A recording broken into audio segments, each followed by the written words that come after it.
तो हम पढ़ने जा रहे हैं सूक्ष्म जीवों की उपस्थिति। तो इस पाठ का जैसे कि पाठ कक्षा 8 के चैप्टर 5 का है, सूक्ष्म जीवों का सामान्य परिचय एवं वर्गीकरण। और इससे पहले जो वीडियो मैंने बनाया था उस पाठ में मैंने जो पहले के जो टॉपिक्स थे उसके बारे में बताया था। अब हम पढ़ने जा रहे हैं सूक्ष्म जीव की उपस्थिति।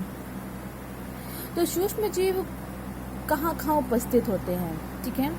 जैसे हम अगर एक सिंपल सी भाषा में कहें तो सूक्ष्म जीव हमारे आसपास सभी जगह उपस्थित होते हैं। हम यहाँ पर बैठे हैं, मैं वीडियो बना रही हूँ, मेरे आसपास भी सूक्ष्म जीव है, लेकिन ये सूक्ष्म जीव है जिसे मैं देख नहीं सकते हैं। आप मेरा वीडियो देख रहे हैं तो आपके इर्द गिर्द भी सूक्ष्म जीव है, ठीक है। तो सूक्ष्म जीव जो है इनको हम एक सीधी सी भाषा में कहेंगे तो कहेंगे ये सर्वव्यापी होते हैं, अर्थात ये हवा, पानी, मिट्टी, पौधे एवं जंतु के शरीर के अंदर या बाहर पाए जाते हैं, ठीक है। और इनका ये जो है विषम पर्यावरण एवं प्रतिकूल परिस्थितियों जैसे बर्फ, गर्म पानी के झरने, समुद्र की तली या दलदल के जगहों पर भी पाए जाते हैं, ठीक है। ये तो हमने जैसे पहले भी जहाँ पढ़ा था कि ये अत्यंत सूक्ष्म जीव होते हैं, तो इनको हम जो है अपने नग्न आँखों से नहीं देख सकते, ठीक है। और इनमें जो है होता है कुछ ऐसे सूक्ष्म होते हैं, जैसे कि हम बात करेंगे एंटामीबा या हिस्टेलिटिका मनुष्य की। ये एक ऐसे जीव हैं जो मनुष्य की आँख में होते हैं, क्योंकि ये परिजीवी होते हैं। परिजीवी का मतलब जानते हैं ना, जो मिट्टी हवा में पाए जाते हैं, जो मिट्टी में पाए जाते हैं, तो उनको हम परिजीवी कहते हैं, ठीक है।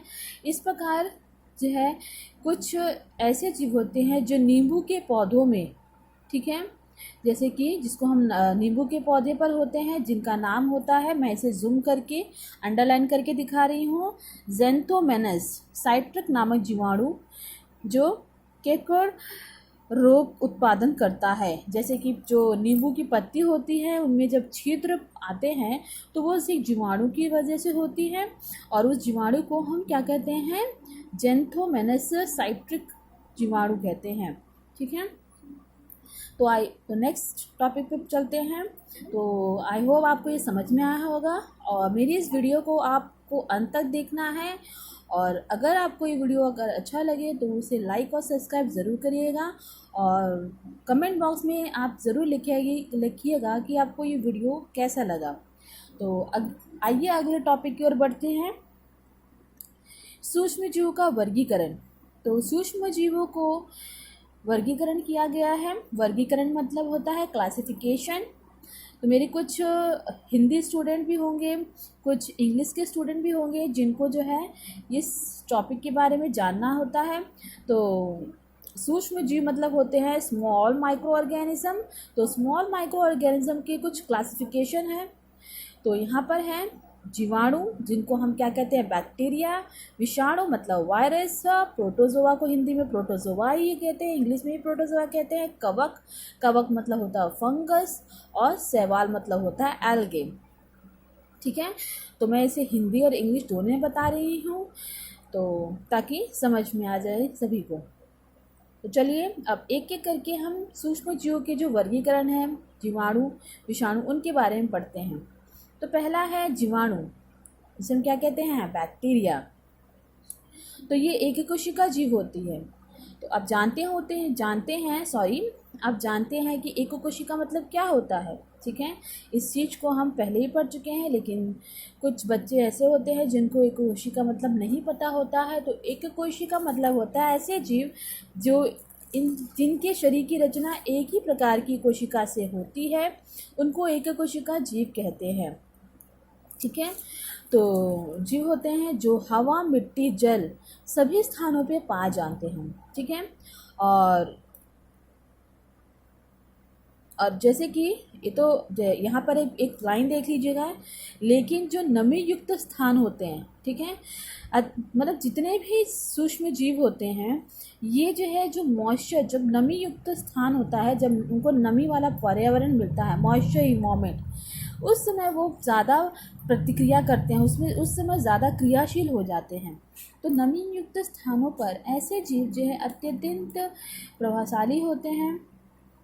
इनका आकार पढ़ लेंगे, ये गोलाकार होते हैं, दंडकार होते हैं, सर्पयुक्त आकार वाले होते हैं। ठीक है।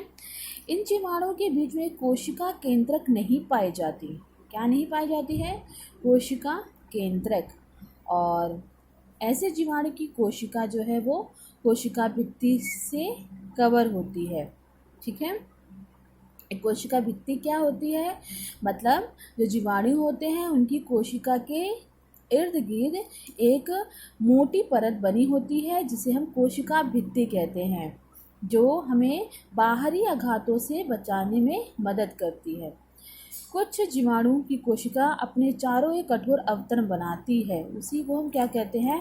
कैपुलस कहते हैं। ठीक है। अब कैपुलस मतलब क्या आता है? कुछ जीवाणु की कोशिका अपने चारों एक कठोर अवतरण बनाती है, जिसे कैप्सूल कहते हैं। कोशिका भित्ति मतलब एक तरह का अवतरण होता है। अब मोटी परत कड़कड़ी उसे कैप्सूल कहते हैं। जीवाणु में एक या अनेक धागे जैसी रचना पाई जाती है, जिसे क्या कहते हैं? कशिकाभिक कहते हैं। मतलब जब आप जीवाणु का चित्र देखेंगे तो आपको एक धागे नुमा रचना दिखाई देगी, जिसे कशिकाभिका कहते हैं। ठीक है। और इनका जो प्रजनन प्रक्रिया होती है वो बहुत तेजी से होती है। ठीक है। इसी प्रकार से कुछ ऐसे जीवाणु हैं जैसे साइनोबैक्टीरिया, जिन्हें हम नीले हरी शैवाल कहते हैं। तो पहले इनको शैवाल में रखा गया था, मतलब पहले इनको एल्गी कहा जाता था, शैवाल कहा जाता था। लेकिन इनको जो है इन जीवाणु को जो है हम साइनोबैक्टीरिया जो जीवाणु होते हैं इनको शैवाल ना खा के इनको हम बैक्टीरिया कहते हैं। ठीक है। इनका जो रंग होता है वो नीला हरा होता है, क्योंकि ये प्रकाश संश्लेषण प्रक्रिया के द्वारा अपना भोजन बनाते हैं। मतलब हम कह सकते हैं कि ये सपोषी होते हैं, और सपोषी के बारे में आप पढ़े होंगे। ठीक है। तो मैं ज़्यादा इसमें बताना नहीं चाहती हूँ, सपोषी मतलब आप जानते होंगे। ठीक है। तो ये हो गया आपका, इसमें और कुछ बताने वाले नहीं हैं, ये सब मेन था। नेक्स्ट टॉपिक में बढ़ते हैं हम।